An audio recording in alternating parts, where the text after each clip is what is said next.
گنجائش ہے وہ بھی اللہ تعالیٰ نے ساتھ ہی رکھی. فعفو پس معاف کر دو، عفو عفو کا ورڈ ہوتا ہے نا، عفو درگزر، عین فا اور واؤ، پس معاف کر دو، انہو ان کو، وصفح اور درگزر کرو، صاد فا اور ہا. وصفح جو ہے یہ جس طرح ہوتا ہے نا بالکل، یعنی کسی کو درگزر کر دینا، اگنور کر دینا، یعنی اس طرح سے کہ بالکل جیسے آپ اس کو بھول ہی جائیں جس طرح سے. صفحہ ہوتا ہے نا، صفحہ پیج جو ہوتا ہے وہ بھی اسی روٹ ورڈ سے، صفحہ مطلب بیسیکلی صفحہ جو ہے یہ کسی چیز کی چوڑائی کے لیے ہوتا ہے، جس طرح صفحن سیف جو ہے تلوار کا جو چوڑا حصہ ہوتا ہے اس کے لیے. تو صفحے کو آپ پلٹ دیتے ہیں اور جو پچھلی چیز ہوتی ہے وہ ختم ہو جاتی ہے. تو ایسے ہی مطلب اس کا مطلب ہے درگزر کر دو کہ بالکل ختم، بالکل بات ختم، اس کی طرف دھیان نہ دو یا بالکل بھلا دو، اس کو اگنور کر دو. ان اللہ بے شک اللہ تعالیٰ یحب وہ محبت رکھتا ہے، یا وہ کے معنوں میں ہا با با حب، المحسنین احسان کرنے والے کو، محسن کی جمع محسنین، حاسین. اوکے، تو اللہ تعالیٰ نے پہلے جو پچھلی آیت تھی جو ہم نے کل پڑھی تھی جہاں پہ اینڈ کیا تھا آیت نمبر 12، اس میں ان کی عہد کے جو ان سے عہد لیے گئے تھے ان کی شرائط بیان کی تھی نا، کہ یہ ان سے عہد لیے گئے تھے کہ تم نماز قائم کرو گے، زکوٰۃ دو گے، میرے انبیاء کی مدد بھی کرو گے، ان پر ایمان بھی لاؤ گے، اور قرض حسنہ بھی دو گے، اللہ کے دین کے لیے بھی یعنی مدد کرو گے. لیکن انہوں نے کیا، اور ساتھ اس کے ساتھ اللہ نے خوشخبریاں بھی اتنی بتائیں گی تھی کہ تم سے تمہارے گناہ برائیاں دور ہو جائیں گی، تم جنتوں میں داخل ہو جاؤ گے، اور ساتھ وعید بھی بتا دی تھی کہ اس کے بعد یعنی اس پختہ عہد کو کر لینے کے بعد بھی اگر کوئی کفر کرے گا تو وہ تو سیدھے راستے سے بھٹک گیا، بہت دور کی گمراہی میں چلا گیا. لیکن اس کے باوجود بھی اتنا ان میں دینی اور اخلاقی زوال آ گیا کہ اللہ سبحانہ تعالیٰ نے یہ عہد ان سے لیا، وعیدیں بھی بتائی، خوشخبری بھی بتائی اس پر عمل کرنے کی، لیکن اس کے باوجود انہوں نے عہد یہ توڑ دیا. نہ تو انہوں نے کوئی نماز قائم کی، نہ انہوں نے کوئی زکوٰۃ ادا کی، انبیاء کی، اللہ کے انبیاء کی مدد بھی نہ کی ان کی، بلکہ مدد کرنا تو دور کی بات، الٹا وہ انبیاء کی اتنی تکذیب کرتے تھے، اتنا زیادہ ان کو جھٹلاتے تھے، اتنا زیادہ ان کے ساتھ دشمنی کرتے تھے، بلکہ کتنے انبیاء کو تو انہوں نے قتل کیا تھا. یعنی دشمنی بھی اس لیول کی تھی، خالی کوئی ایک تھوڑی بہت مخالفت نہیں تھی.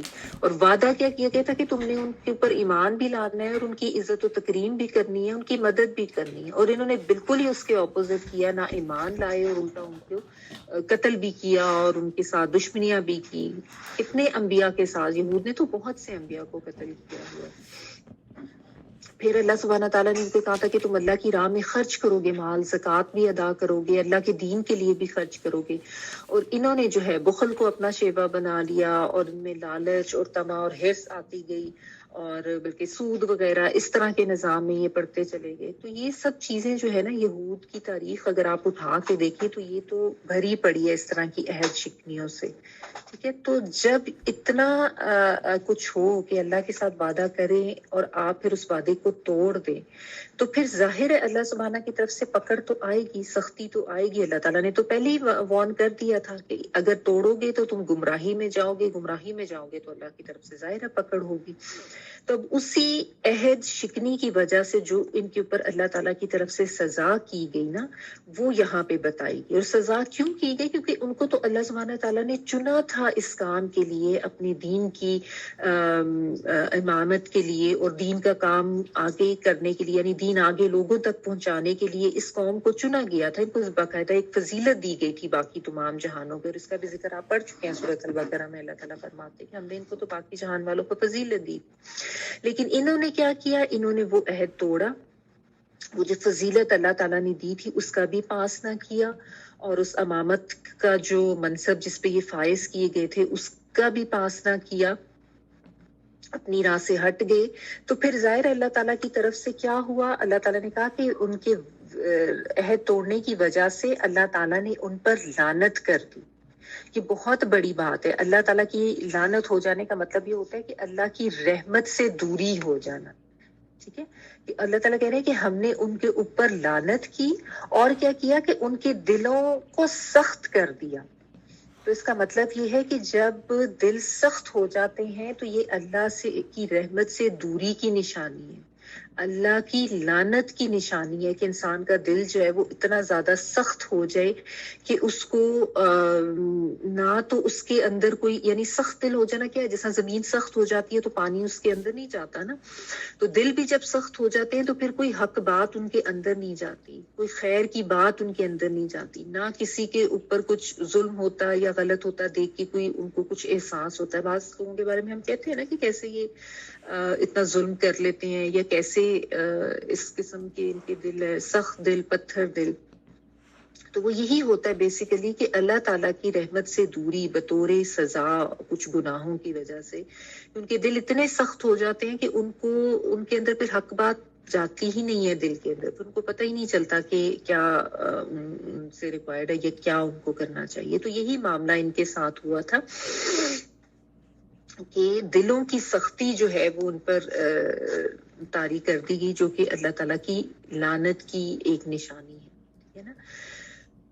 تو کیا پتا چلا کہ اللہ تعالیٰ سے جب عہد شکنی کی جائے تو اس کی سزا یہی ملتی ہے کہ اللہ کی رحمت سے دوری ہوتی ہے اور پھر اللہ تعالیٰ کی طرف سے لعنت ہوتی ہے، دل جو ہے وہ سخت ہو جاتے ہیں۔ جس دل میں ایمان ہوتا ہے نا وہ دل نرم ہوتا ہے، ایمان والے جو ہیں نا جن کے دلوں میں ایمان ہوتا ہے، ایمان دلوں کو نرم رکھتا ہے، ٹھیک ہے۔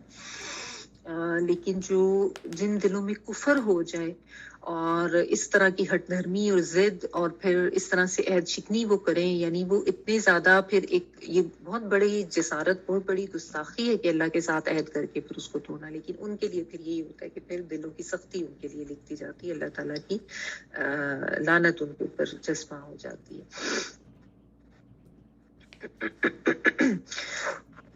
اور پھر اللہ سبحانہ تعالیٰ نے بتایا کہ وہ کرتے کیا تھے کہ کلام میں تحریف کر دیتے تھے، ٹھیک ہے نا۔ یعنی دل جب سخت ہو جائے انسان کے تو تبھی انسان اتنی بڑی جسارت اللہ کے حضور کر سکتا ہے، یا اللہ کی کہ ہاں اتنی بڑی گستاخی کر سکتا ہے نا کہ اللہ کے لکھے ہوئے کلام کو بدل دے۔ اور انہوں نے یہی کیا تھا، انہوں نے مانوی تعریف بھی کی تھی اور لفظی تحریف بھی کرتی تھی، یعنی ایکچوئل جو کتاب میں جو اللہ تعالیٰ کی طرف سے کتابیں بھیجی گئی تھی تورات اور انجیل، اس میں انہوں نے باقاعدہ الفاظ بھی تبدیل کر دیے تھے، امید کر کے خود سے لکھ دیے، اور اس کا جو مفہوم ہوتا تھا وہ بھی بدل کے عوام کو بیان کرتے تھے، ٹھیک ہے نا۔ کیوں کرتے تھے؟ کیونکہ خود کو نہیں تھے نا بدلنا چاہتے، اور دین پر عمل کرنا جو ہے وہ مشکل لگتا تھا، تو اس لیے انہوں نے کلام کو تبدیل کر دیا کہ کلام کو بدل دو۔ اتنی زیادہ جب دل سخت ہو جائے نا تو پھر انسان اسی طرح کا ہوتا ہے، یعنی گناہوں کی کثرت جب انسان کی ہوتی ہے تو اللہ تعالیٰ کی طرف سے یہ سزا اس کے اوپر ہوتی ہے، پھر اس اتنے غلط کام بھی کر جاتا ہے اور اس کو پھر احساس ہی نہیں ہوتا کہ وہ کتنی بڑی گستاخی کر رہا ہے، یا کتنا گناہ کا کام کر رہا ہے، یا کتنا زیادہ ظلم کر رہا ہے۔ آپ دیکھیں کسی عام انسان کی لکھی ہوئی تحریر کو اگر آپ تبدیل کریں نا کسی رائٹر کی یا کسی پوئٹ کی کوئی، تو اس کو کیسا لگے گا؟ اس کو بہت برا لگے گا۔ اور انہوں نے یہ جسارت جو ہے اللہ سبحانہ تعالیٰ کے کلام کے ساتھ کی تھی، اور یہ ان کی بہت بڑی گستاخی کہ اللہ تعالیٰ نے اپنا کلام اتارا۔ یہ ایسی ہے نا جیسے آج قرآن کی کوئی آیت کو نعوذ باللہ کوئی مٹائے اور اس کی جگہ اپنے الفاظ لکھ دے، تو آلدو یہ ہو تو نہیں سکتا کیونکہ اللہ تعالیٰ نے قرآن کی حفاظت کا ذمہ تو خود لیا ہے نا، لیکن ان کے پاس جو کتابیں تھیں ان کو انہوں نے آرام سے اس طریقے سے تبدیلی اس میں کر لی تھی، ٹھیک ہے۔ اور اس کے علاوہ مانوی تعریف بھی کر دی تھی، یعنی مطلب جو ہے وہ کچھ کا کچھ کر کے اس کو پیش کرتے تھے، عوام الناس کو لوگ یہ سمجھتے تھے کہ ہاں شاید یہی دین کا حصہ ہے، ٹھیک ہے نا۔ تو یہ بھی اللہ کی رحمت سے دوری کی نشانی کہ انسان اتنی بڑی گستاخی، اتنی بڑی جسارت کر لے، یہ اللہ تعالیٰ کی طرف سے لعنت کی ہی نشانی ہے، ٹھیک ہے نا۔ اپنی مرضی کے فتوے دیتے تھے، اپنی مرضی کے معنی بیان کر دیتے تھے، پھر جیسا آپ نے وہ پڑھا تھا حتتن کو حنتتن بولتے تھے، رائنا کو رائینہ کر کے پڑھتے تھے، لفظی تحریف بھی جو ان کو بتایا جاتا تھا، یہ عادی تھے اس چیز کے، ان کو جو بتایا جاتا تھا نا اس کو یہ تبدیل کر دیتے تھے۔ تو جس طرح عام مکالمات میں بھی اور جو کتابیں ان کے پاس تھیں ان کو بھی انہوں نے تبدیل کر دیا تھا۔ تو پھر کیا ہوا؟ وَنَسُوا حَظًّا مِمَّا ذُكِّرُوا بِهِ، کہ جو نصیحتیں ان کو کی گئی تھی، جو ان کو تعلیمات دی گئی تھی، ان کو پھر یہ بھول ہی گئے، یعنی ان بلکہ حزن ایک حصہ اس میں سے جو ہے وہ بھول گئے. نسو جو ہے نسیان بھی دو طرح کا ہوتا ہے نا, علمی بھی ہوتا ہے اور عملی بھی ہوتا ہے. علمی کیا ہوتا ہے, جیسے آپ کو کوئی آیت یاد تھی, بھول گئی پڑھتے پڑھتے, یا کوئی صورت میں آپ کبھی کبھار اٹک جاتے ہیں, ٹھیک ہے. اور عملی یہ ہوتا ہے کہ جو عملی طور پہ یعنی انسان کو پتہ ہے لیکن اس کو نہ کرنا, ٹھیک ہے, عملی طور پہ اس سے دور ہٹ جانا. تو ان کے ساتھ یہ دونوں ہی طرح کا معاملہ ہوا کہ ظاہر ہے جب اللہ کی رحمت سے دوری ہوگی اور اتنی بڑی جسارت و گستاخیاں یہ کریں گے تو اللہ تعالیٰ کی طرف سے سزائیں تو ملنی تھی. تو یہ اللہ تعالیٰ نے بتایا کہ پھر یہ ایک حصہ بھلوا دیے گئے, یعنی ان کو پھر بھول ہی گیا کہ ان کی تعلیمات کیا تھیں, نہ علمی طور پہ ان کو یاد رہا نہ عملی طور پہ. یہ کیونکہ اتنے زیادہ یہ بھٹکے تھے اپنی گمراہی میں, یا بھٹکا دیے گئے تھے اللہ تعالیٰ کی طرف سے بطور سزا, کہ پھر وہ اسی میں آگے چلتے گئے. ورنہ تو اللہ تعالیٰ نے ان کو بہت ہدایت اور بہت فضیلت دی تھی, انبیاء بھیجے, کتابیں بھیجی, لیکن ان کا حال یہ ہوا تھا.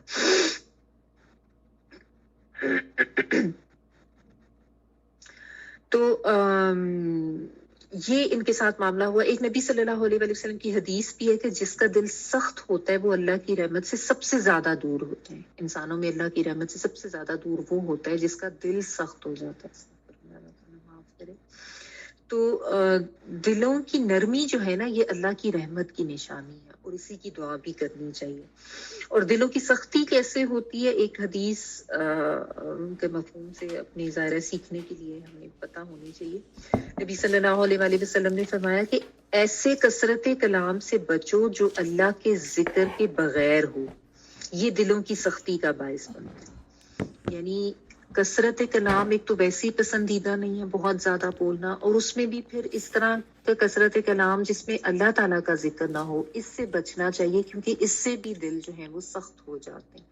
فضول کی گپیں یا بے تحاشا گفتگو, بے جا بغیر ریزن کی, جیسا ہوتا ہے نا پارٹیز اور اس طرح کا لوگوں کا ایک وہ بن جاتا ہے, ان کی پسند ناپسند بس یہی ہو جاتی ہے ان کی, کہ بس وہ پارٹیز, فنکشنز اور ملنا ملانا اور گپیں, اور بس انہی چیزوں میں وہ پھر اتنا اس پہ محو ہو جاتے ہیں اور اتنا گم جاتے ہیں کہ بس پھر وہ اس دین سے بھی ہٹتے جاتے ہیں. جب انسان اپنا سارا وقت جو ہے وہ اس قسم کی چیزوں پہ صرف کرے گا تو نقصان ہی اٹھائے گا نا, فائدہ تو کوئی نہیں ہوگا. تو یہ ہے کہ بیکار کا کثرت کلام. تو کوشش کریں کہ جب بھی بات کریں یا کہیں پہ آپ اکٹھے ہوئے ہیں, بیٹھے ہیں, تو کوئی اللہ تعالیٰ کی بات, کوئی ایسے اللہ تعالیٰ کا ذکر بیچ میں جو ہے نا وہ ضرور لے آنا چاہیے. اس حدیث کے مطابق دیکھیں وہ قوم تو گزر گئی نا, اب ہمیں کیوں بتایا جا رہا ہے؟ ہمیں اس لیے بتایا جا رہا ہے کہ ہم نے اپنے آپ کو چیک کرنا ہے کہ ہمارے اندر بھی کوئی اس قسم کی کوتاہیاں یا گمراہیاں تو نہیں آ گئی, اور اگر ہیں تو ہم ان کو دور کریں. ٹھیک ہے, حاملین کتاب وہ بھی تھے, حاملین کتاب آج ہم بھی ہیں اہل ایمان, ہمیں بھی تو ملی ہے نا کتاب. تو ہم نے اس سے کیا سیکھنا ہے؟ ہم نے یہی دیکھنا ہے کہ یہ ساری جو عہد شکنیاں انہوں نے کی تھی تو کیا ہم نے بھی تو نہیں کی.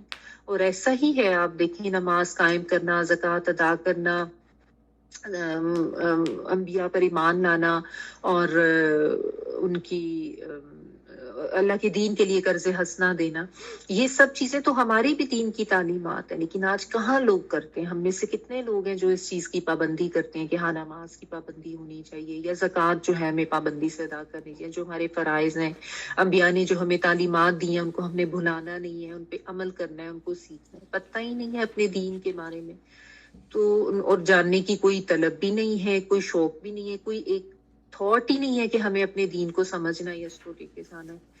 تو وہ عہد شکنیاں تو پھر ہماری طرف سے بھی ہوئی ہیں نا. جب لا الہ الا اللہ جو بھی پڑھتا ہے وہ ایک طرح کا عہد ہی کرتا ہے. تو اس لیے ہمیں بتایا جا رہا ہے کہ ہم اپنے اوپر نظر کریں. ٹھیک ہے.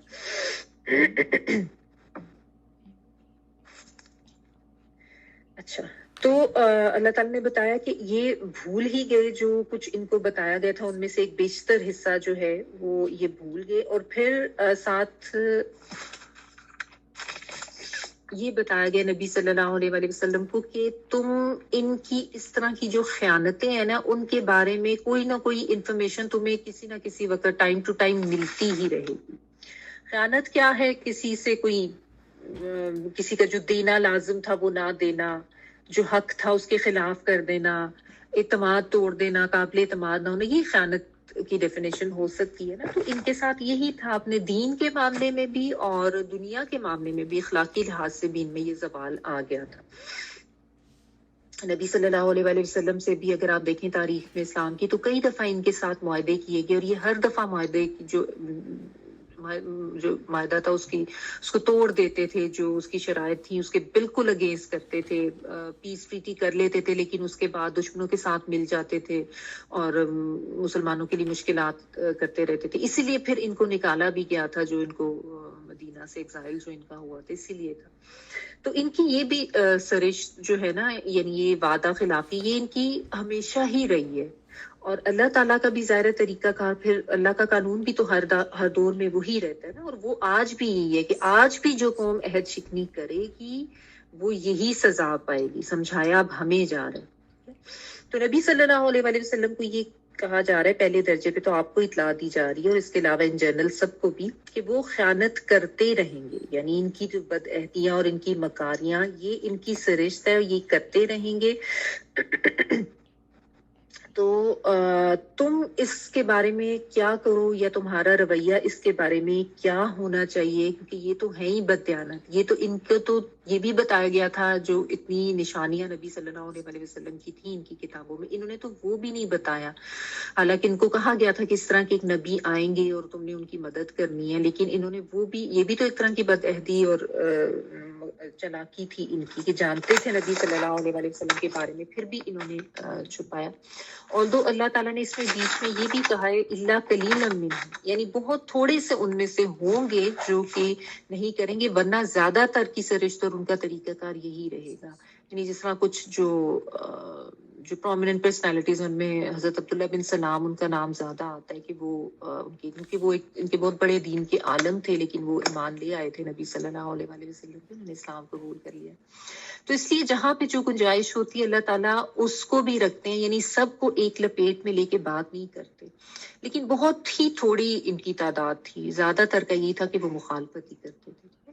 تو نبی صلی اللہ علیہ وآلہ وسلم کو ان کے بارے میں کیا کہا گیا کہ ان کو معاف کرو، کہ شاید اسی سے ان کی اصلاح ہو جائے.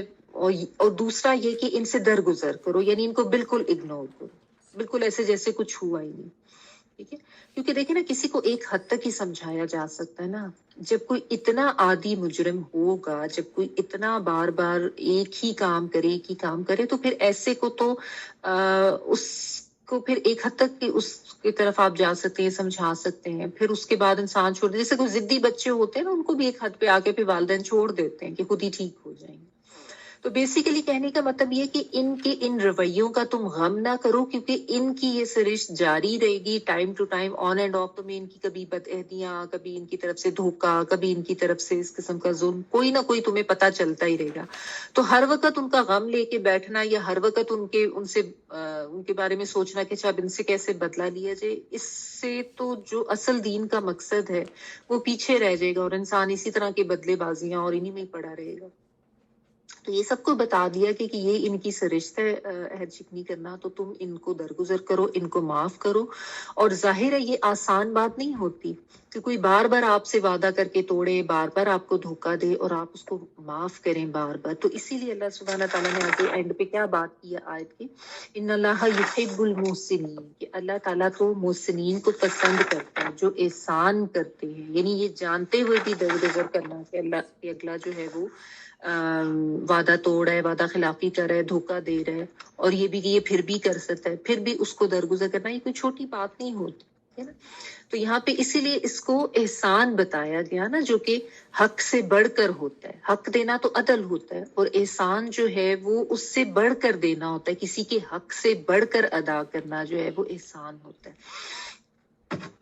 تو یہ ذرا آگے کا درجہ ہے. ٹھیک ہے، برائی کے بدلے میں بھی بھلائی کرنا، اچھا کرنا، خیر کرنا، چاہے کوئی برا بھی کر رہا ہو.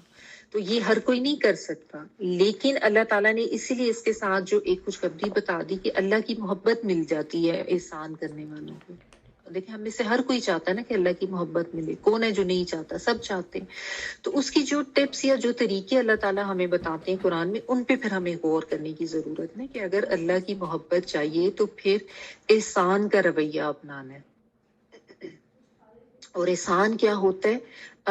دوسرے کو اس کے حق سے بڑھ کے دے دینا، اپنے لیے کم پر راضی ہو جانا، یہ ہے احسان کا رویہ. جس سے ہمیشہ والدین کے لیے احسان کرنے کی بات آتی نا، وبالوالدین احسان، کیونکہ والدین کے ساتھ آپ نے بالکل وہ ایگزیکٹ ایکویشن نہیں رکھنی، بڑھ کے کرنا ہے، زیادہ کرنا ہے، احسان کرنا ہے، ٹھیک ہے نا. تو اس لیے احسان جو ہے نا، اس کو سمجھنے کے لیے یہی ہے کہ ظاہر والدین جو ہیں ان کا تو آپ اتار ہی نہیں سکتے جو کچھ احسانات ان کی طرف سے اولاد پہ کیے گئے تھے، تو ان کے لیے زیادہ بڑھ کے کرنا ہے. پھر اسی طرح میں نے آپ کو وہ حدیث بھی کافی دفعہ سنائی بھی ہے کہ عبادت میں احسان کیا ہے. تو نبی صلی اللہ علیہ وآلہ وسلم نے بتایا تھا ان تعبد اللہ کأنک تراہ وإن لم تکن تراہ فإنہ یراک، یعنی تم اللہ کی عبادت ایسے کرو جیسے تم اس کو دیکھ رہے ہو، اور اگر یہ نہیں کر سکتے تو اتنی ضرور فیلنگ اپنے اندر لے آؤ کہ اللہ تمہیں دیکھ رہا ہے. اور عبادت کو اگر آپ بندگی کے معنوں میں لیں تو زیادہ اچھا سمجھ آئے گا. یعنی ہر وقت اللہ کی بندگی ایسے کرو جیسے تم اللہ کی نظروں میں ہو. تو پھر انسان غلط کر ہی نہیں سکتا کہ اللہ تعالیٰ مجھے دیکھ رہے. جب یہ احساس اندر پیدا، ویسے تو ہم سب کو پتا ہے کہ اللہ تعالیٰ کی نظر سے کوئی بھی چھپا ہوا نہیں ہے، لیکن احساس نہیں ہوتا نا، پتا ہوتا ہے لیکن احساس نہیں ہوتا، اس لیے انسان کا عمل اس کے برعکس ہوتا ہے. تو اس طرح سے جب آپ ہر کام کریں گے کہ اللہ مجھے دیکھ رہے، تو آپ کی کوشش ہوگی آپ اچھے سے اچھا بڑھ کے کریں. ویسے بھی زندگی میں ہر وقت آپ بالکل فرض کر کے نہیں رہ سکتے، آپ کو بہت سی جگہوں پہ احسان کرنا پڑتا ہے، کرنا چاہیے، ٹھیک ہے. تو یہ عادت جو ہے احسان کی، یہ انسان کو اللہ کی محبت دے دیتی ہے، ٹھیک ہے نا. اللہ تعالیٰ کے جو محبوب یا پسندیدہ بندے ہیں ان میں شمار کر دیتی ہے. تو یہ یہاں پہ بتایا گیا. اور اس میں اب آپ اگر سبق ہم اپنے لیے دیکھیں کہ ظاہر ہمیں کیا بتایا یا سکھایا جا رہا ہے کہ آج مسلمان بھی جو ہیں انہوں نے بھی دیکھی کس کس طرح کی بد عہدیاں یا کس کس طرح کے وعدے اللہ سے کر کے توڑے. سب سے پہلے تو لا الہ الا اللہ سبھی پڑھتے ہیں، لیکن نہ تو اللہ کی وحدانیت اور نہ دیگر احکامات کسی پر بھی اس طریقے سے پوری طرح کاربند نہیں ہوتے جو کہ ایک ایمان والوں کو ہونا چاہیے، ٹھیک ہے نا. آپ یہی دیکھ لیں کہ پاکستان جو ہمارا ملک ہے، لا الہ الا اللہ کہہ کے لیا گیا تھا نا کہ ہم اللہ کا نظام قائم کریں گے، ایک ایسی ہم علیحدہ ریاست ہماری ہو. لیکن اس کے بعد کیا کیا کچھ کیا گیا. آج آپ دیکھ لینا کدھر ہے وہ اسلام کے نام کی ریاست، اور کہاں ہے. یہاں پہ تو بس صرف وہ جو ہماری قانون کی جو کتابیں ادھر تک ہی رہ گیا. یعنی باقی تو آپ دیکھیں عہد توڑ ہی دیے کس کس طرح سے. یعنی ہم لوگوں نے جو ہے عہد شکنی اللہ تعالیٰ سے کی ہے، اور کیا حال آج ہو گیا. مطلب کوئی اسلام کا نظام قائم کرنا تو دور کی بات، خود ہی نہیں پتا کہ ہمارا دین ہمیں کیا بتاتا ہے. خود ہی نہیں لوگوں کو علم، نہ کبھی قرآن کو کھولا، نہ اس کو سمجھ کے پڑھا، نہ اس کے اوپر کوئی عمل کرنے کی کوشش کی. تو آگے کیسے پہنچانا تھا؟ اپنی اولاد تک ہی نہیں پہنچا پائے تو دوسروں تک کیسے پہنچانا تھا؟ حالانکہ یہ تو ذمہ داری ہوتی ہے، جو بھی حاملین کتاب ہوتے ہیں ان کی یہ ذمہ داری ہوتی ہے کہ وہ اس کو پڑھ کے حق ادا کریں، اس کو آگے تک پہنچائیں. ہم نے تو خود ہی نہیں پڑھا. پھر اس کے علاوہ آپ دیکھیں رسول کی اتباع کہاں ہے آج. نبی صلی اللہ علیہ وآلہ وسلم کی اتباع یا ان کی پیروی یا ان کی بتائی ہوئے باتوں رسولوں کو لے کے چلنا کچھ بھی نہیں ہے. اور نماز کا کوئی نظام قائم ہونا یا زکوٰۃ کا نظام قائم ہونا. اور ویسے بھی آپ دیکھ لیں اللہ کے دین کے لیے کوئی ایسی مطلب کوئی ایک سوچ ہی نہیں ہے کہ اللہ کے دین کا کہیں پہ کام ہو رہا ہے تو اس کو بھی ہم پھیلائیں یا اس کو آگے لے کے جائیں. بہت کم لوگ. زیادہ تر تو یہی ہے کہ اپنی اپنی زندگیوں میں مگن ہے. آپ مسلمان کو دیکھ لیں، اس کی زندگی جو ہے وہ بس اس کے اپنے تک گھومتی ہے کہ اپنے اپنے دائرہ کار میں بس ایک روٹین بنائی ہوئی ہے. صبح اٹھے اب یہ کرنا ہے، وہ کرنا ہے، وہ کرنا ہے، بس اس کے علاوہ کوئی سوچ نہیں ہے. اور پھر اگر آپ بد اخلاقی یا اخلاقی زوال آپ دیکھ لیں مسلمانوں کا آج کتنا ہے. ہر طرح کی بدعہدی، ہر طرح کی قول و فعل میں تضاد، ہر طرح کا دھوکہ، فراڈ، خیانت، ہر چیز آج ہم مسلمانوں میں ہے نا. اپنے معاشرے پاکستان کو آپ دیکھ لیں تو اسی لیے پھر اللہ تعالیٰ کی رحمت سے اب دوری نہیں نظر آتی. ہر طرف اللہ تعالیٰ کی ایک لعنت برستی نظر آتی ہے. آپ دیکھیں یعنی ایک تو دلوں کی سختی، دل ایسے سخت ہو گئے ہیں کہ حق بات بتائی بھی سمجھ میں نہیں آتی، یا اس طرف کوئی احساس یا سوچ ہی نہیں جاتی کہ کوئی اس اپنے آپ کو تبدیل کرنا ہے، یا دین کی بات سنے بھی تو اس کا اثر نہیں ہوتا، اور اپنی اپنی مرضی کا دین سب نے لے لیا ہوا، یہ بھی تو تحریف میں ہی آ جاتا ہے نا، اپنی اپنی مرضی کا لے لینا. اور تحریف ٹھیک ہے، لفظی تحریف تو قرآن میں پاسبل نہیں ہے، لیکن معنوی تعریف آج انفارچونیٹلی مسلمانوں نے بھی بہت سی کر دی ہے، اور اسی لیے پھر وہ جو فرقہ واریت آج ہم لوگوں میں اتنی آ گئی ہے نا. اور فرقہ واریت کو بھی اللہ تعالیٰ نے یہی کہا کہ یہ بھی اللہ تعالیٰ کی طرف سے بطور سزا ہوتا ہے جب اتنی فرقہ واریت ہو جاتی ہے نا. تو اس میں وہ اپنی مرضی کا مطلب نکال لینا، اپنی مرضی کے جو اپنے عقائد ایک ہیں ان کو لے کے جب انسان چلتا ہے تو پھر قرآن کے بھی ویسے ہی مفہوم نکال لیتا ہے. جس طرح نبی صلی اللہ علیہ وسلم کو نور ماننے والے لوگ، ابھی اگلی آیت میں آتا ہے تو اس میں بھی ذرا دیکھ لیں گے، وہ اپنی مرضی کے مطلب قرآن میں سے نکال لیتے ہیں. یا یہ کہ قرآن میں تو اللہ تعالیٰ نے یہی کہا ہے کہ ادخلوا فی السلم کافہ، کہ اسلام میں پورے کے پورے داخل ہو جاؤ، لیکن ہم نے پورے کے پورے داخل نہیں ہونا. ہم نے تو اپنی ایک ٹانگ اندر رکھنی، ایک باہر رکھنی.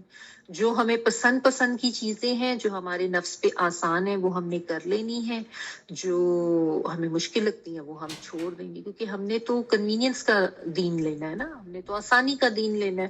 جہاں پہ ہمیں کوئی قربانی کی سطح پر آنا پڑے گا وہاں پہ ہی ہمارا عمل پیچھے رہ جائے گا، جہاں پہ ہمیں کچھ قابو کرنا پڑے گا یا اپنی زندگی بدلنی پڑے گی وہیں پہ ہم چھوڑ دیں گے، ہمت ہار دیں گے، پیچھے ہو جائیں گے. تو ہم تو اس طرح کے مسلمان ہو گئے. تو اسی لیے آج آپ دیکھیں نا، اپنے معاشرے پہ اگر نظر ڈالیں تو کس طرح سے نظر آتا ہے جیسے اللہ کی رحمت سے دوری ہے. کبھی زمینی آفات ہیں، کبھی آسمانی آفات ہیں، ضروریات زندگی کم ہو چکی ہیں، کہیں پہ بجلی نہیں ہے، کہیں پہ گیس نہیں ہے، کہیں پہ پانی نہیں ہے، مہنگائی ہے تو وہ اتنی زیادہ ہو چکی ہے، کوئی لا اینڈ آرڈر نہیں ہے، کوئی قانون نہیں ہے، ظالم جو ہے وہ ظلم کرتا جاتا ہے، اور جس کے پاس جتنا پیسہ ہے وہ چاہے دھوکہ دے لے، فراڈ کر لے، کچھ بھی کر لے، کوئی کسی کی پکڑ نہیں ہے. یہ اللہ تعالیٰ کی طرف سے لعنت ہی ہے. اور دل بھی ایسے سخت ہو گئے کہ کچھ محسوس نہیں ہوتا. تو اگر آپ اس کو دیکھیں نا تو یہ سب چیزیں ایک دوسرے سے ریلیٹڈ ہیں. فَبِمَا نَقْضِهِم مِّيثَاقَهُمْ لَعَنَّاهُمْ وَجَعَلْنَا قُلُوبَهُمْ قَاسِيَةً يُحَرِّفُونَ الْكَلِمَ عَن مَّوَاضِعِهِ وَنَسُوا حَظًّا مِّمَّا ذُكِّرُوا بِهِ. عہد توڑا، عہد توڑنے سے اللہ کی طرف سے لعنت ہوئی. لعنت کا اثر یہ ہوا کہ دل سخت ہو گئے، اور پھر ظاہر ہے اللہ کی تعلیمات میں تبدیلی اور اللہ کی طرف سے جو نصیحت کی گئی تھی اس کا ایک بہت بڑا حصہ تو بھول گئے. آج ہمارے اندر بھی یہی ہے، ایک بس ریچولز کے طور پر ہیں، نمازیں پڑھی جا رہی ہیں، قرآن خوانیاں ہو رہی ہیں، رسوم عبادت تو رہ گیا لیکن عبادت کی روح تو ختم ہو گئی ہے. ایکچوئل ہم سے کیا ریکوائرڈ تھا اس کی طرف تو کوئی سوچتا ہی نہیں ہے. قرآن مجید آپ دیکھ لیں ہمارے لیے کیا اس کی حیثیت رہ گئی ہے. کہیں پہ کسی نے گھر لے لیا ہے تو قرآن خوانی کرا لو، کوئی دکان لے لی ہے یا کہیں پہ کوئی فوت ہو گیا تو قرآن خوانیاں کرا لو. ہم انہی چیزوں کے لیے ہم نے بس قرآن کو رکھ لیے، یا قرآن کے ذریعے فال نکال لو، یا کسی کا نام ڈھونڈ لو، یا بس ایک جو ہے وہ تعویذ وغیرہ اس قسم کا. ہم لوگ کا تو یہی رہ گیا نا، وہ دلہن رخصت ہو رہی ہے اس کے سر پہ رکھ لو. ورنہ قرآن مجید بھیجا کس لیے گیا تھا؟ یہ تو ہدایت کی کتاب ہے نا. تو ہدایت تو تبھی حاصل ہوگی جب اس کو کھولیں گے اور سمجھ کے پڑھیں گے. لیکن نہیں، ہم بھی وہ ساری چیزیں بھول گئے. اور ویسے ٹھیک ہے کہ اللہ تعالیٰ کی ہم عبادت کرتے ہیں، لیکن شرک کتنا ہے ہم لوگوں میں. آج دیکھیں ہمارے پاکستان کے معاشرے میں بھی شرک کس کس درجے کا ہو چکا ہے، اور کس درجے کی قرآن سے دوری اور اپنے علم، اپنے دین سے دوری. تو یہ ساری چیزیں پھر یہ اللہ تعالیٰ کی رحمت سے دوری ہے نا، جو آج ہمارے اوپر اس طرح کی پکڑ ہے، سزائیں ہیں. تو اس میں یہی ہے کہ ہر انسان کو پہلے تو انڈیویجلی لیول پر اپنے آپ کو دیکھیں، اپنے لیے سوال رکھیں کہ کیا میرا دل سخت ہے یا نرم ہے. اپنے انالیسس خود کریں کہ اللہ تعالیٰ کے احکامات جب میں سنتی ہوں کہ اس کے لیے پھر میرا آگے سے رویہ کیا ہوتا ہے. میں اس کو کس حد تک لیتی ہوں اور کس حد تک میں اس کو اگنور کرتی ہوں، یا کس حد تک یہ کہتی ہوں کہ یہ میرے سے نہیں ہو سکتا، اس کو میں نے نہیں کرنا. لوگوں کے ساتھ میرا کیا معاملہ ہے، کتنی خیر خواہی ہے لوگوں کی. ٹھیک ہے، تو یہ اپنے آپ کو پہلے تو انفرادی لیول پہ ہم ٹھیک کریں، اپنی گھر سے شروعات کریں. اپنی فیملی، اپنے بچے جو کہ ہماری ذمہ داری ہیں، کیا ہم نے ان کو قرآن سمجھ کے سکھایا، پڑھایا، ان کو بتایا کہ ان کے دین میں کیا کیا تعلیمات ہیں. تو ہم پہلے اپنی ذمہ داریاں چیک کریں، باقی بڑے لیول کی بات تو بعد میں آئے گی نا. تو یہ ہر ایک کو اپنے لیول پر سمجھنے کی ضرورت ہے اور اپنی انالیسس خود کرنے کی ضرورت ہے. کہاں کہاں ہم سے عہد شکنیاں ہو رہی ہیں اللہ تعالیٰ کے ساتھ. لا الہ الا اللہ تو سب نے پڑھا ہے, سب مسلمان ہیں, سب مسلمان گھرانوں سے تعلق, لیکن اس مسلمان ہونے یا لا الہ الا اللہ پڑھنے کے بعد جو ذمہ داری ہم پہ آتی تھی بطور مسلمان, اس کو ہم نے کس حد تک ادا کی ہے. ہم تو اپنی اپنی زندگیوں میں مگن ہیں, خود ہی نہیں پڑھے, خود ہی نہیں سمجھیں گے تو آگے بچوں تک کیسے پہنچائیں گے. ٹھیک ہے نا, ان کو بھی ہم نے کبھی یہ سینس ہی نہیں دی کہ اس قرآن کو اس طریقے سے سمجھ کے پڑھنا ہے. دنیاوی پڑھائیوں کے لیے ہم ان کے لیے کتنے زیادہ بےتاب اور پریشان رہتے ہیں کہ اس کے مارکس کم آ گئے ہیں, اس کی ڈگری ایسی ہو گئی ہے, اس کے ایگزامز ہونے والے ہیں. کیا ہم نے اتنی پریشانی ان کی دین کی تعلیم کے لیے لی کہ میرے بچے نے قرآن سمجھ کے نہیں پڑھا, ترجمہ تفسیر سے نہیں پڑھا, تو اس پہ بھی ہمیں کیا ویسی پریشانی ہوتی ہے جس طرح بچوں کے مارکس کم آ جانے پہ یا ان کو ایڈمیشن نہ ملنے پہ یا ان کے ایگزامز ہونے پر ہوتی؟ نہیں ہوتی نا. اس چیز کو ایکسیپٹ کریں, پہلے اپنے ساتھ ہم سچے ہوں گے تو پھر ہم اپنے آپ کو ٹھیک کریں گے, ورنہ تو دھوکے میں ہی رہیں گے نا. تو یہ چیز ہے کہ اپنے انالیسس خود ہم کریں اور دیکھیں کہ ہم سے کہاں کہاں پہ عہد شکنیاں ہوئی ہیں, کیونکہ ہم گلے شکوے پہ تو فوراً آ جاتے ہیں کہ اللہ تعالیٰ نے یہ کر دیا, وہ کر دیا, ہمارے ساتھ یہ کیوں ہو رہا ہے, ویسے کیوں ہو رہا ہے, لیکن ہم اپنی طرف نظر نہیں کرتے کہ ہمارے سے کیا کیا کمی کوتاہیاں ہو رہی ہیں. اللہ تعالیٰ نے کہا تھا کہ اگر تم ایمان والے ہو تو تم ہی بلند ہوگے, وَأَنْتُمُ الْأَعْلَوْنَ إِن كُنتُم مُؤْمِنِينَ. اور اللہ نے تو اپنی مدد کا بھی وعدہ دیے, لیکن وہ مدد کیسے آئے, وہ اللہ تعالیٰ کی معیت اور کس طرح ہمیں ملے, کیسے اللہ کا ساتھ ملے. گلے شکوے کرنے میں ہم بہت آگے ہو جاتے ہیں, لیکن اپنے فرائض کی طرف ہم نہیں دیکھتے کہ ہم میں کتنی کوتاہی ہیں. ہم دین کو کتنا زیادہ فور گرانٹیڈ لیتے ہیں اور کتنا زیادہ پک اینڈ چوز کر کے ہم لیتے ہیں اپنی اپنی مرضی کا دین, تو پھر ہمارا تو کوئی منہ نہیں رہ جاتا گلا کرنے والا. پھر جو کچھ ہو رہا ہے وہ ٹھیک ہے. یہ بھی ایسی قوم تھی جس کو کتاب دی گئی تھی, انہوں نے بد عہدیاں کی, عہد شکنیاں کی اور اللہ کی رحمت سے دور ہوئے. آج مسلمان بھی اسی حالوں کو پہنچے ہیں. ٹھیک ہے, اللہ تعالیٰ ہم سب کو توفیق عطا فرمائے کہ اپنے دین کو ہم سنجیدگی سے اس کو لیں, سمجھیں, پڑھیں اور اس کو آگے بھی پہنچائیں. اچھا آگے دیکھیں, اگلی آیت پڑھ رہی ہوں. سوری. وَمِنَ الَّذِينَ قَالُوا إِنَّا نَصَارَىٰ أَخَذْنَا مِيثَاقَهُمْ فَنَسُوا حَظًّا مِّمَّا ذُكِّرُوا بِهِ فَأَغْرَيْنَا بَيْنَهُمُ الْعَدَاوَةَ وَالْبَغْضَاءَ إِلَىٰ يَوْمِ الْقِيَامَةِ وَسَوْفَ يُنَبِّئُهُمُ اللَّهُ بِمَا كَانُوا يَصْنَعُونَ.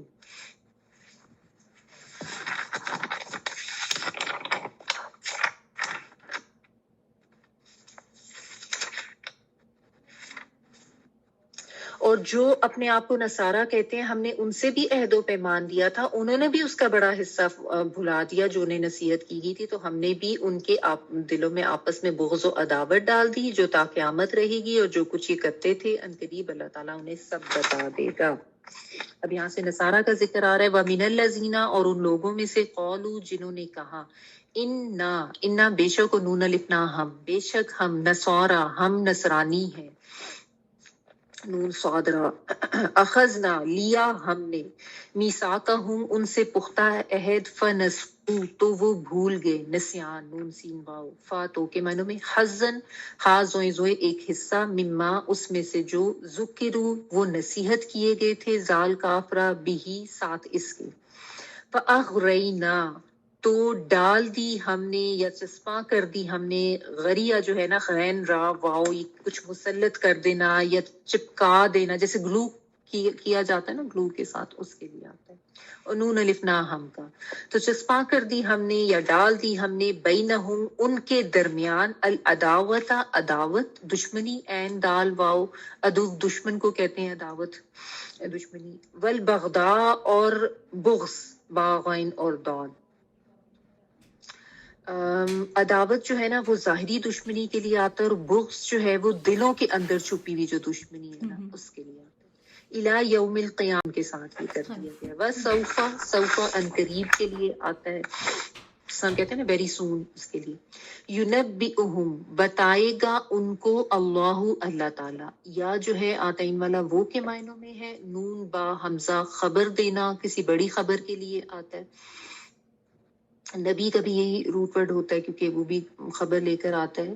تو خبر دے گا ان کو اللہ تعالیٰ بما بوجہ اس کے جو کانوں وہ تھے یصنعون وہ کیا کرتے تھے. صاد نون اور عین صنعکاری آپ نے ورڈ سنا ہوگا, صنعت کا ورڈ تو سنا ہوگا نا اردو میں, ٹھیک ہے, انڈسٹری کے لیے آتا ہے تو کچھ کرنے کے معنی میں. تو یصنعون جو بھی وہ کچھ کرتے تھے.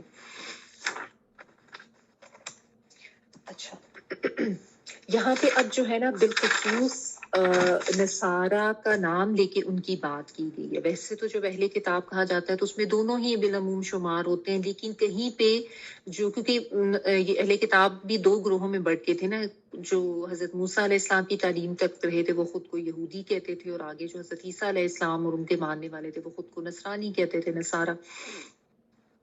تو بعض دفعہ تو اکٹھی بات کی جاتی ہے, بعض دفعہ یہود کے جو غلطیاں اور گناہ تھے ان کو علیحدہ سے مینشن کیا جاتا ہے, اور نصارہ کو علیحدہ سے, کیونکہ اللہ کا بیٹا بنا دینے والی جو بات تھی وہ نصارہ نے کی تھی, تو وہاں پہ جہاں پہ بات آتی ہے تو ان کو علیحدہ سے مخاطب کیا جاتا ہے.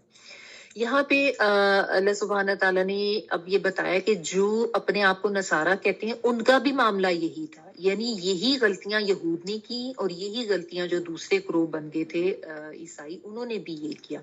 اور اس میں یہ چیز بھی واضح کی گئی کہ قالوا انا نصارى, انہوں نے خود کہا تھا کہ ہم نصارى ہیں. یعنی آج اگر یہ کہیں نا کہ ہمیں نصارہ کیوں کہا جاتا ہے, تو یہ تو یہاں پہ قرآن نے واضح کر دیا کہ یہ خود ہی اپنے آپ کو انہوں نے نصارہ کہلوایا تھا. نصارہ جو ہے نا, ایک تو ان کی ایک وطنی نسبت جس طرح ہم کہتے ہیں نا کہ ہم پاکستانی ہیں, تو ایک یہ بستی تھی فلسطین میں, ناصرہ بستی کے, تو یہ اس سے اپنی نسبت کرتے. تو اس کے بارے میں یہ آتا ہے کہ حضرت عیسیٰ علیہ السلام کا بھی یعنی وہی وطن تھا, وہاں پہ ان کا چائلڈ ہوڈ وغیرہ تھا, اور وہیں سے انہوں نے اسٹارٹ کیا تھا. ناظرہ کے نام سے ابھی بھی یہ ہے, اب ذرا اسرائیل کے قبضے میں چلی گئی, اب زیڈ سے اس کو لکھتے ہیں, NAZ, آپ گوگل کر کے میپ پہ دیکھ لیں.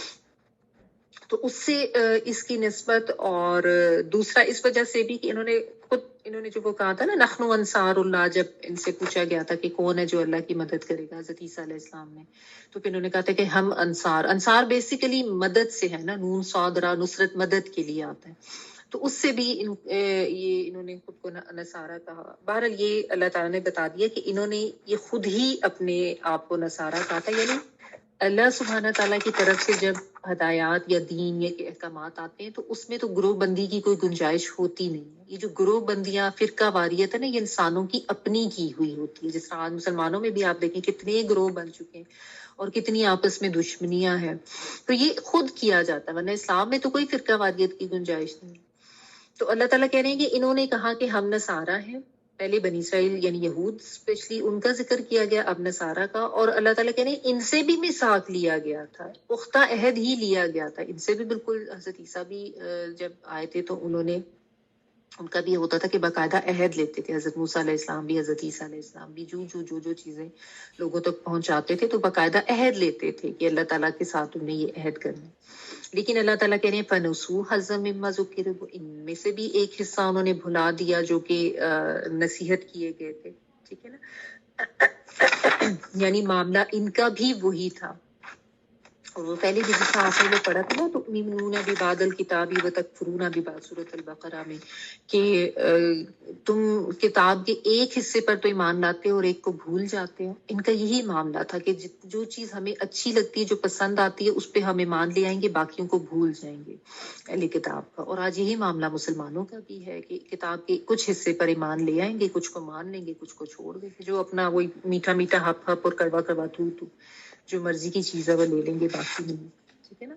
تو ان سے بھی عہد لیا گیا تھا, یہی عہد تھا کہ عقیدہ توحید پر بھی قائم رہیں گے اپنے. اور یہ بھی بالخصوص ان سے لیا گیا تھا کہ جو یہ نبی تمہارے پاس بھیجا گیا ہے اس کی بھی تم نے مدد کرنی ہے, اور اس کے بعد بھی جو نبی آنے, نبی صلی اللہ علیہ وسلم, ان کے بارے میں بھی عہد لیے گئے تھے کہ ان کی بھی تم مدد کرو گے. لیکن انہوں نے وہ نہیں کیا. نبی صلی اللہ علیہ وسلم جب آئے تو ان کے ساتھ بھی انہوں نے دشمنی ہی کی. ٹھیک ہے. اور دوسرا جو یہ بھلا دیے گئے ایک حصہ، انہوں نے توحید کا کانسیپٹ تو ان کو بھی تھا، لیکن یہ کس طریقے سے غلط کا شکار ہوئے اپنے دین میں، اور انہوں نے کس طرح کا شرک شروع کر دیا کہ حضرت عیسیٰ علیہ السلام کو اللہ کا بیٹا بنا دیا. کچھ نے جو ہے ان کو خدا ہی مان لیا. ان کے آپس میں بھی اس طرح کے اختلافات ہو گئے نا، تو بدعملی کا اور بدعہدی کا شکار ہوئے، تو غلط اس پہ راہ پہ چلتے گئے. ٹھیک ہے نا. اور اللہ تعالیٰ نے کہا کہ ان کے اوپر ڈال دی گئی، یعنی بطور سزا، فَأَغْرَيْنَا، نون لکھا اللہ تعالیٰ نے اپنی طرف نسبت کی کہ ہم نے ڈال دی، یعنی انہوں نے اتنی عید شکنی اللہ تعالیٰ کے ساتھ کی تو اللہ تعالیٰ کی طرف سے پھر سزا ان کو یہ ملی، عذاب ان پہ یہ آیا. بینہم العداوۃ والبغضاء، کہ ان کے اندر ظاہری اور قلبی دشمنی ایک دوسرے کے لیے ڈال دی گئی. وہ کس طرح سے کہ ایک تو یہود اور نصارہ آپس میں ایک دوسرے کے جانی دشمن بن گئے. یہود جو ہیں وہ تو حضرت عیسیٰ علیہ السلام کو نبی نہیں مانتے، وہ کہتے ہیں کہ بس حضرت موسیٰ علیہ السلام، بلکہ نعوذ باللہ ثم نعوذ باللہ ان کو ولد الزنا بھی کہتے ہیں، اور ان کی کوئی عزت و تکریم وہ نہیں کہتے، اور ان کو جان کے مارنے کے درپے تھے، اور اپنی طرف سے تو انہوں نے ان کو سولی چڑھا دیا تھا. وہ ڈیٹیلز آپ نے پڑھ لی ہیں کہ وہ یہی سمجھتے ہیں کہ انہوں نے حضرت عیسیٰ کو مار دیا تھا، جبکہ ایسا نہیں ہے. اور نصارہ جو ہیں ان کی یہود کے ساتھ دشمنی اس بنا پر کہ وہ حضرت عیسیٰ کو مانتے ہیں، یہ لوگ نہیں مانتے. اور دوسرا یہ بھی ہے کہ اس میں جو یہ عداوت اور بغض ہے نا، نصارہ کا آپس میں بھی بہت زیادہ اختلافات اور بہت زیادہ فرقہ واریت ہے. ان کے اپنے اندر بھی اتنے فرقے بن گئے جو کہ بہت زیادہ ایک دوسرے کے اگینسٹ ہیں. جس طرح جو پروٹیسٹنٹس ہیں وہ یہ کہتے ہیں کہ حضرت عیسیٰ خود ہی خدا تھے، یا یہ کہتے ہیں کہ اللہ جو ہے وہ ان کے اندر نعوذ باللہ ثم نعوذ باللہ حلول کر گیا تھا. کیتھولکس جو ہیں وہ اللہ کا بیٹا بناتے ہیں اور وہ ٹرینٹی کے قائل ہیں. جو پروٹیسٹنٹس ہیں وہ ٹرینٹی نہیں لیتے، کیتھولکس لیتے ہیں کہ وہ ایک باپ ہے اور پھر عیسیٰ ہیں اور روح القدس ہے، وہ اس طرح سے لیتے ہیں. تو بہرحال ان کی، کیونکہ بات تو اصل میں وہی ہے نا، ریزن تو وہی ہے کہ اصل تعلیم سے ہٹ گئے نا، اصل تعلیم بھلوا دی. تو اس وجہ سے آپس میں بھی ان میں اس طرح دشمنیاں ہو گئیں کہ آپس میں بھی اختلافات اور فرقوں میں بٹ گئے، اور بدترین دشمن ایک دوسرے کے بن گئے. ٹھیک ہے. ایک دوسرے کے اوپر یہ بھی اسی طرح سے الزامات لگاتے ہیں یا ایک دوسرے کو نہیں مانتے. جس طرح آج مسلمانوں میں بھی تو آپ دیکھیں نا کیسے جان کے درپے ہو جاتے ہیں، ہم تو جی فلانے فرقے سے، ہم فلانے فرقے سے ہیں، اور وہ ایک دوسرے کی مسجد میں بھی نہیں جاتے، اور نہ اگر کوئی کسی اور مسلک کا ان کی مسجد میں آ جائے تو اس کو آنے دیتے ہیں. آج مسلمانوں کا بھی یہی حال ہے. تو یہ بھی ایک اللہ تعالیٰ نے بتایا کہ اور یہ ان کی دشمنی قیامت تک ان کے درمیان رہے گی. یہ کیونکہ ظاہر ہے انہوں نے تو یہ اپنی تعلیم پہ جو اس غلط کانسیپٹ کا شکار رہے گا اس کے اوپر اللہ کی طرف سے یہ لعنت کی جائے گی الی یوم القیامہ. اور اس کے بعد بھی اللہ تعالیٰ یہ کہہ رہے ہیں کہ اللہ تعالیٰ جو کچھ یہ اعمال کرتے رہے ہیں نا ان کے بارے میں ان کو خبر دے گا. اب وہ کس طرح سے دے گا اللہ تعالیٰ عالم، یہ تو یہاں پہ ایگزیکٹ نہیں ایکسپلین کیا گیا، لیکن ظاہر ہے اللہ تعالیٰ کی طرف سے ان کو جب آگے جائیں گے اگلی دنیا میں اور قیامت قائم ہوگی تو وہاں پہ ان کو اس کا جو ہے وہ وبال بھگتنا پڑے گا. تو بات اس میں یہی ہے، جو سبق ہے وہ یہی ہے کہ جب اللہ تعالیٰ کی طرف سے کتاب ملی ہے تو اس کتاب کو مضبوطی سے تھام کے رکھنا ہے، یعنی اس کے اوپر اس کے احکامات پہ مضبوطی سے عمل پیرا ہونا ہے اور ہوتے رہنا ہے. یہ نہیں کہ ایک دفعہ پڑھ لیا پھر چھوڑ دیا، اس سے ساری زندگی جڑ کے رہنا ہے. تبھی انسان جو ہے نا وہ سیدھے راستے پہ رہتا ہے. ورنہ پھر جب کتاب سے دوری ہوتی ہے، اللہ کے احکامات سے دوری، تو ایمان کمزور پڑتا جاتا ہے. اور پھر یہی ہوتا ہے کہ آپس میں بغض و عداوت، اور کیونکہ صحیح چیزیں پتہ ہی نہیں ہوتی نا، تو یہ پھر اللہ تعالیٰ کی طرف سے ظاہر ہے پکڑ آتی ہے، سزا آتی ہے. تو جو پہلی گروپ جو یہود تھا ان کے بارے میں اللہ تعالیٰ نے بتایا کہ انہوں نے عہد شکنی کی تو ان کے اوپر اللہ کی طرف سے لعنت کی گئی، ان کے دلوں کی سختی ہو گئی، کلام میں تحریف کر دی. اور یہ جو دوسری قوم ہے انہوں نے جب عہد توڑا تو ان میں فرقہ واریت اور بغض اور عداوت ڈال دی گئی. اور آج یہی حال، یہ ساری چیزیں آج جو ہیں وہ مسلمانوں میں بھی ہیں، بغض و عداوت بھی ہے، فرقہ واریت بھی ہے، دل بھی سخت ہو گئے، اللہ کی رحمت سے بھی دوری ہے. اس کی ریزن یہی ہے. اپنے دین سے دوری ہے. ٹھیک ہے.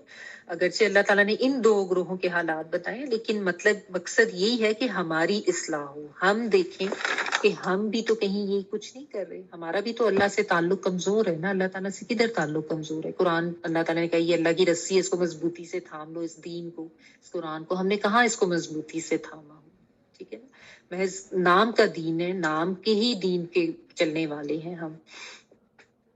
اور ہر کوئی ایک خود غرضی کا شکار ہے, اپنی اپنی ذات میں مگن ہے, اپنا اپنا فائدہ بس دیکھ رہے ہیں. ٹھیک ہے. اور یہ نہیں پتا کہ یہ حرام ہے یہ حلال ہے. حرام حلال کی تمیز آج ہم لوگوں میں بھی ختم ہوگی, اور تفرقہ بازی بھی آپ دیکھیں کتنی زیادہ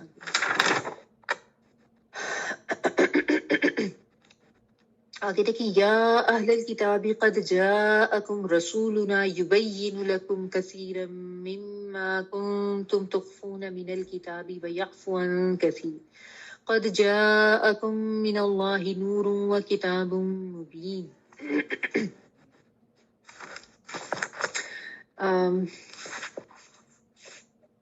اے اہل کتاب یقیناً تمہارے پاس ہمارا رسول صلی اللہ علیہ وسلم آ چکا جو تمہارے سامنے کتاب اللہ کی بکثرت ایسی باتیں ظاہر کر رہا ہے جنہیں تم چھپا رہے تھے, اور بہت سی باتوں سے وہ درگزر کر جاتا ہے. تمہارے پاس اللہ تعالیٰ کی طرف سے نور اور واضح کتاب آ چکی ہے.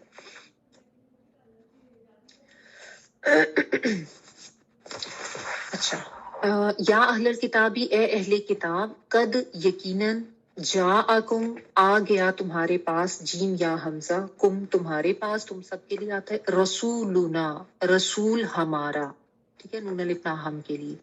یبین وہ بیان کرتا ہے, با یا نون یعنی وہ واضح کرتا ہے, شروع میں یا جو ہے وہ کے معنی میں. لکم لیے تمہارے, کثیرم بہت کچھ, کثرت سے کاف سارا, مما اس میں سے جو, کن تم تھے تم, تخفونا تم خفیہ رکھتے تھے, خافا یا تم چھپاتے تھے.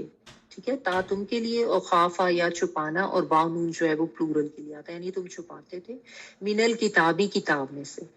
ویعفو اور وہ معاف کر دیتا ہے, این فا اور واؤ بیسیکلی اس کا مطلب مٹانا ہوتا ہے, وہ جو ہے نا معافی کا. تو ویعفو اور وہ معاف کر دیتا ہے, ان کثیرن بہت کچھ سے, ان جو ہے وہ سے کے معنی میں, کثیرن بہت کچھ, یعنی بہت کچھ تو وہ بیان کر دیتا ہے اور بہت کچھ نہیں بھی کرتا, اس کو درگزر بھی کر جاتا ہے. قد یقیناً جاءکم آ گئی تمہارے پاس یا آ گیا تمہارے پاس, من اللہ اللہ کی طرف سے, نور نور روشنی, و کتاب مبین اور واضح روشن کتاب.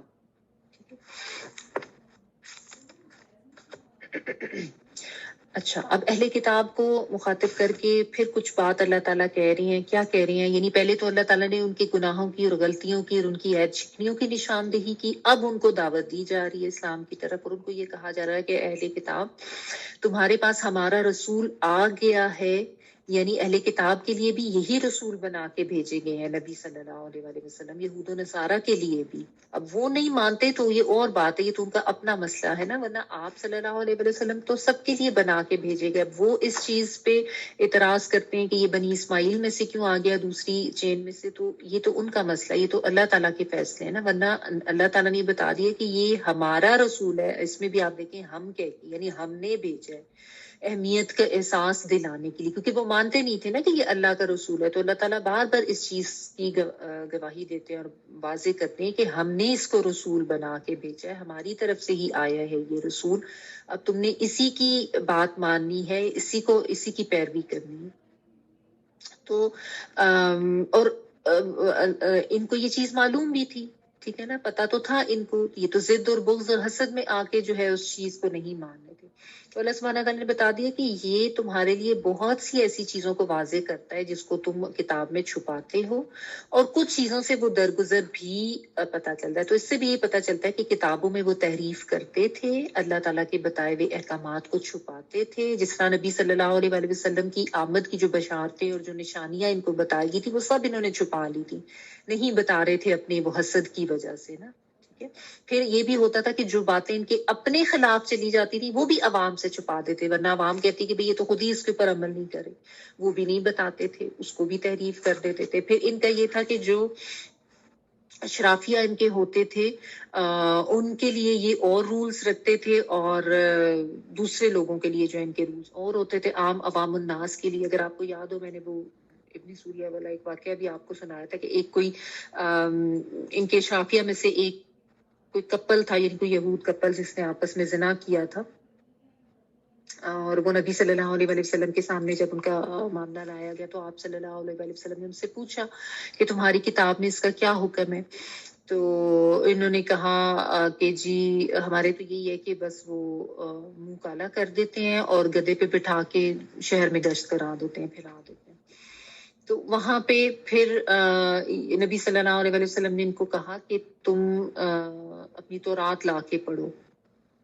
وہ جب لا کے پڑھنے شروع کی تو جہاں پہ یہ رجم کی آیت آئی نا، ان میں رجم کا حکم تھا زنا کے لیے، تو وہاں پہ اس نے ہاتھ رکھ لی اور آگے پیچھے سے پڑھنے لگا۔ تو حضرت عبداللہ بن سلام وہاں پہ موجود تھے جو کہ تورات کے عالم تھے ان کے، انہوں نے نبی صلی اللہ علیہ وسلم کو کہا کہ یہ ہاتھ رکھ کے پڑھا، اس کا ہاتھ اٹھوائے، کیونکہ ان کو زبان ہی یاد تھی، تو ہاتھ اٹھایا گیا تو وہاں پہ رجم کی سزا تھی۔ تو یہ ان کی جو طریقے تھے نا، یہ واضح کیے گئے، یہ جو نا کہ کچھ کو واضح کر دی اور کچھ کو نہیں بھی کیا، یعنی جتنی چیزیں اللہ تعالیٰ کی طرف سے واضح کی جانی مقصود تھی اور جتنے کا حکم آپ صلی اللہ علیہ وسلم کو دیا جاتا تھا یا جو بھی اس طرح کا معاملہ ہوتا تو اس کے ذریعے سے وہ چیزیں واضح کر دی جاتی تھی اور کچھ چیزوں کو درگزر بھی کر دیا جاتا تھا۔ ٹھیک ہے، یعنی جتنا اللہ تعالیٰ نے چاہا بس اتنا ہی آپ صلی اللہ علیہ وسلم نے واضح کیا، باقی نہیں کیا، سارا نہیں کیا، باقی اسے کچھ سے چشم پوشی بھی کی، کچھ سے درگزر بھی کیا۔ یعنی ان کے حالات تو بہت ہی ایسے، انہوں نے تو بہت ہی کچھ تبدیلیاں کر دی تھی، لیکن جتنا ضروری تھا اتنا ہی بتایا جاتا یا جتنا اللہ کو منظور تھا۔ نبی صلی اللہ علیہ وسلم کا آنا اور خود بذات خود آپ صلی اللہ علیہ وسلم کی جو یعنی نبوت اور آپ کی شخصیت، وہ تو خود ایک بہت بڑا اس چیز کا ثبوت تھی جو کہ ان کی کتابوں میں تھا، جس کو یہ چھپا رہے تھے۔ تو نبی صلی اللہ علیہ وسلم نے خود آ کے اس چیز کو بھی ظاہر کر دیا کہ وہ نبی تو یہی ہیں، ساری وہ نشانیاں بھی وہی ہیں، لیکن یہ چھپاتے نہیں مانتے۔ ٹھیک ہے، تو پھر اللہ سبحانہ تعالیٰ نے مزید واضح کر دیا کہ تمہارے پاس اللہ تعالیٰ کی طرف سے یہ ایک کتاب ہدایت آ گئی ہے جو کہ نور ہے، ہدایت کا نور ہے، اور یہ روشن کتاب ہے، واضح کتاب ہے، جس میں یعنی ہر چیز جو ہے وہ کھول کر بیان کر دی گئی ہے۔ نورم و کتاب مبین، جو کہ قرآن پاک کی صفات بتائی گئی ہیں، وہ کس طرح سے ہیں کہ قرآن جو ہے وہ ہدایت کا نور ہے، زندگی کی راہوں کو منور کرتا ہے، روشن کرتا ہے، ہمیں بتاتا ہے زندگی کے بارے میں کہ کون سا کام کرنا ہے، کون سا نہیں کرنا، یا کیا کرنا ہے کیا نہیں کرنا، کس طرح سے کرنا ہے، صراط مستقیم کو روشن کرتا ہے، ہدایت کو واضح کرتا ہے۔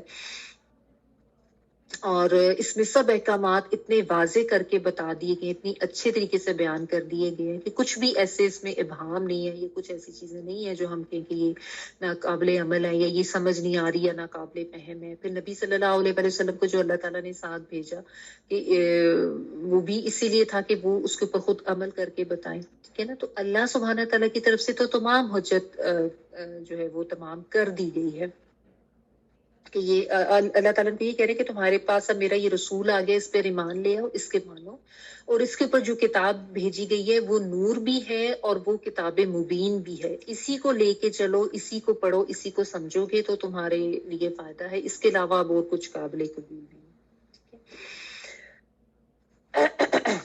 اچھا، اس میں یہاں پہ ایک نقطہ یہ سمجھ لیں کہ یہ جو اصل میں آیت ہے نا، اس میں جو نور و کتاب مبین ہے نا، اس میں اکثر لوگوں نے نور جو ہے وہ نبی صلی اللہ علیہ وسلم کو لیا ہے، اور اس کے ذریعے وہی جو ہمارے یہاں جو کچھ لوگوں کی جو بریلوی حضرات ہیں ان کا ایک وہ کانسیپٹ ہے نا کہ نبی صلی اللہ علیہ وسلم جو ہے وہ نور ہیں، اور اس کانسیپٹ پہ پھر وہ اس طریقے سے جمے ہوئے ہیں کہ اس کی بہت غلط جو ہے وہ تعبیر وہ کرتے ہیں۔ تو انہوں نے نا اسی آیت سے وہ لیتے ہیں کہ یہ دیکھیں یہاں پہ جو ہے نبی کو نور کہا گیا، حالانکہ آیت کے شروع میں نبی صلی اللہ علیہ وسلم کا ذکر کر کے ان کے بارے میں بتا دیا گیا کہ وہ ہمارے رسول ہیں، تمہاری طرف بھیجے گئے ہیں، اور بیان کرتے ہیں۔ دونوں صفات قرآن مجید کی ہی ہیں، اور اس میں واو جو بیچ میں آ رہا ہے، نور و کتاب مبین، یہ واو تفسیریہ ہے بیسیکلی، یعنی ایک چیز کی تفسیر یا وضاحت کے لیے جب دوسرا لفظ ویسا ہی آ جاتا ہے تو یہ وہ والا واو ہے۔